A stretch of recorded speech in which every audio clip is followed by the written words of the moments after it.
Welcome to this episode of the Awakening Women podcast.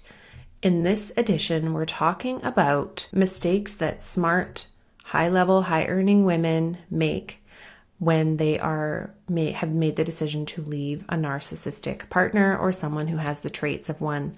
And this is not the same thing when you're dealing with a divorce process. If you're dealing with someone who has narcissistic personality or the traits that make these negotiations absolute hell. We're going to talk about how you might end up saving tens of thousands of dollars, years of emotional turmoil, and your health and sanity through taking some steps before you even hire that lawyer, before you even put that money down on the lawyer. Because most women jump in too quickly with the lawyer, or they wait too long. So we need to make sure that we're putting that piece in place at the right time. And instead of just talking about the problems and talking about the narcissist, we're talking about no fluff, like let's get to it strategy. This is for the woman who is done with talking, done with trying to figure out the relationship. You have decided you're going to leave and you're like, now what? And so maybe your first order of business is you are looking for a lawyer. That's what most women do right away.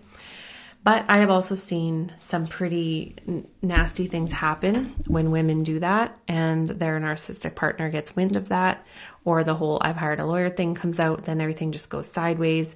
So while yes, of course you need to have a lawyer, and this is not to replace legal advice whatsoever, there is something to do with the right timing and being very strategic and intentional about how you do this. And hopefully it's not too late and you're catching this before you have taken any of those big steps. I'm going to go through the mistakes that I have seen women make. Number one is getting too emotional, not tactical. You're smart, you're powerful, you're fiery.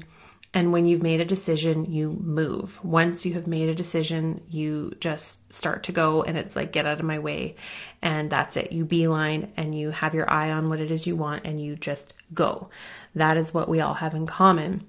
And this can be problematic if we're making decisions from our nervous system, though, when we're emotionally reacting and we're not coming at it from the CEO perspective, of the leader perspective. Okay, you got to be resourceful. So don't confront, don't confess, don't announce that you're hiring a lawyer. Hopefully it's not too late. Hopefully you haven't done that already. Because they will shift into control and management mode fast. You'll go from his wife he was trying to keep in the relationship to public enemy number one. Like that, your head will spin how fast that happens. So get emotionally detached before you get your legal entanglements going.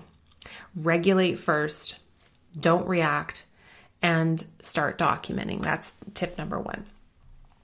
And mistake number two is that when you implement an in-house separation, which is something that I teach in my Strong Enough to Leave course and in my mentoring, if this is something you want to do. So sometimes the case is that you don't have anywhere you can go. This was a big thing when COVID was happening. A lot of people were forced to separate in place and living under these circumstances, which I don't recommend to anyone or wish on anyone, but sometimes it's what you have to do if you don't have somewhere to go right away, but you're done, you're ready to draw that line in the sand.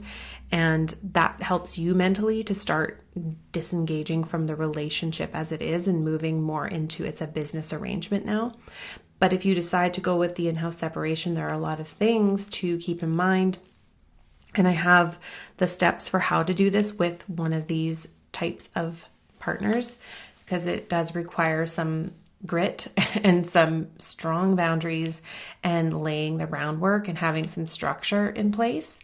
And so we're just realizing that they're not going to be reasonable, absolutely not.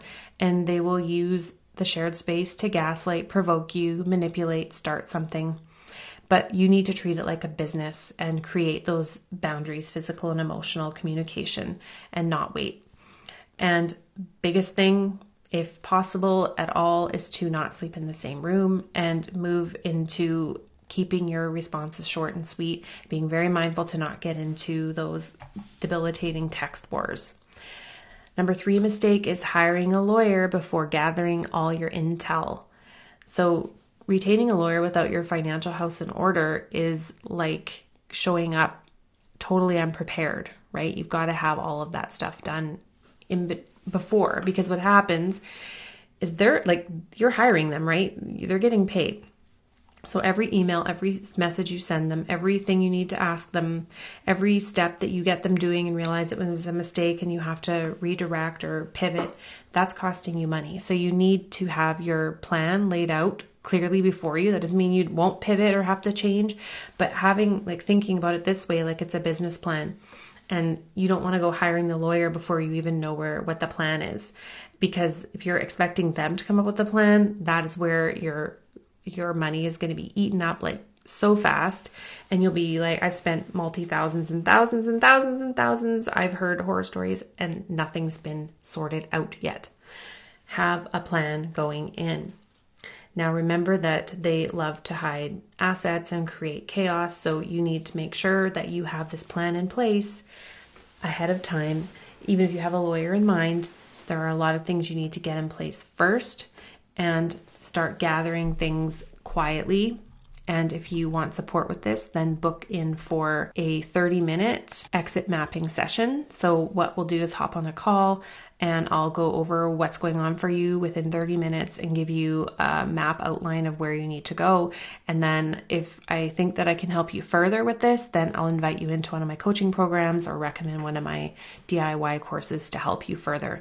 So the link will be in the show notes to book your exit mapping session if that's something you want to do to get that fast action strategy plan for yourself right away. Number 5 is not having a support circle prepped. So you need a strategy, and it is about having a holistic support circle. And this is what I teach in my course, is how you're going to move forward through this with a stable foundation as much as possible, because this will be very destabilizing this next year, 2, maybe more.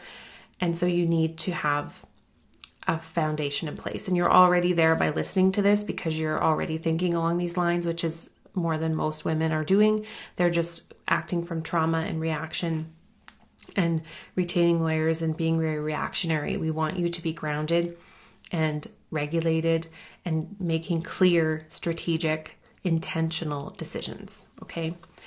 You're going to be tempted to doubt yourself and second guess your moves every time. And that was one thing one of my clients said to me is, I just needed to hear you say you're doing the right thing. And it helped me move forward, because you start to doubt yourself and think that you're the bad one and you're the one that, like, what am I doing? Like, why am I doing this? Is this the right thing? And should I keep doing this? Now, remember that a good lawyer can help protect your rights and tell you what your rights are and tell you what you can and can't do legally, which is important, but they're not there to support you emotionally. They're not there to help you come up with a game plan. You need to have that sorted out for yourself. And so that's where it's important to have like a consultant or a coach that understands all of this, that can help you.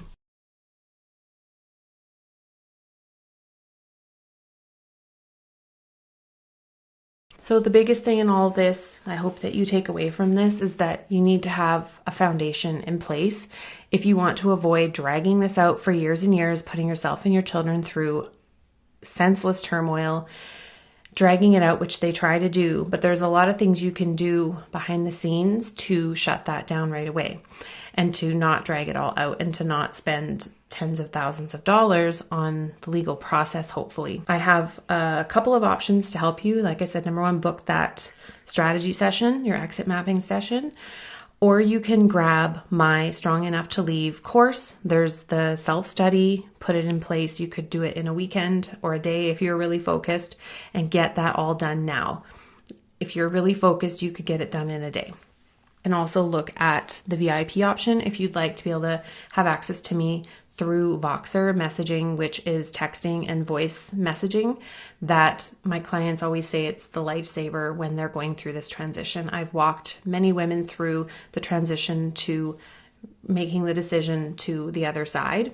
And so having that support is actually really helpful and will help you keep moving forward when you're having those doubts or you're feeling emotionally overwhelmed, unsure how to proceed, unsure how to handle certain things that are coming up, and having someone that is educated and understands the dynamics and who's been through it is going to be really helpful. Someone that's emotionally removed that can help you see around corners. So check the link out in the show notes for those additional resources. And again, a woman with a plan is a woman of power. You need to have clarity. You need to have a plan. And don't just go through this with guns a-blazing and reacting emotionally, because you could potentially make it a hell of a lot worse for yourself. All right, bye for now.